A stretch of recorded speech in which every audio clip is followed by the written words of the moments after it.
final sense of meaning is meaning as entailment. Entailment, entailment. In other words, entailment just means what follows. What is implied by this? What are the consequences of this? So for example, if you were in my class and you came to me like after the middle of the semester and you were like, I'm going to drop the class, what's that going to mean for me? And I would say, well, it means you're going to get an F, right? It means you're not going to pass the class. So in that sense, when I'm using meaning, I'm talking about, well, if you decide to drop the class, what that will mean for you is certain implications or certain consequences. Certain things will follow from you dropping the class. All right. So if you say, I want to drop the class, what's that going to mean for me? And I'll say, well, it means you're going to fail the class. It means you're not going to pass. All right. So sometimes when we use the word mean, we have entailment, implications, or consequences in mind. You know, when it comes to like foreign affairs, right now there's always beef between like us and China and Russia.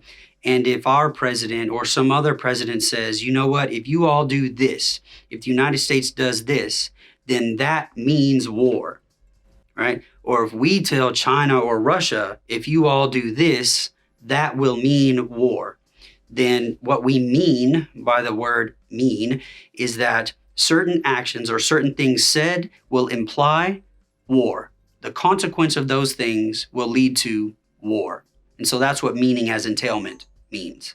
So that's a lot of different meanings. Meaning as referent, meaning as sense, meaning as significance, meaning as intention, meaning as value, and meaning as entailment. There are a couple of others, but the point is, it's just to help broaden your understanding of what the word mean means. And we didn't even talk about being angry or mad, but there are a lot of different understandings when it comes to meaning. And if any of these things made sense to you, then you understand the value in pausing for clarification in some of these heated disputes that we often get into when it comes to like religion, politics, and ethics.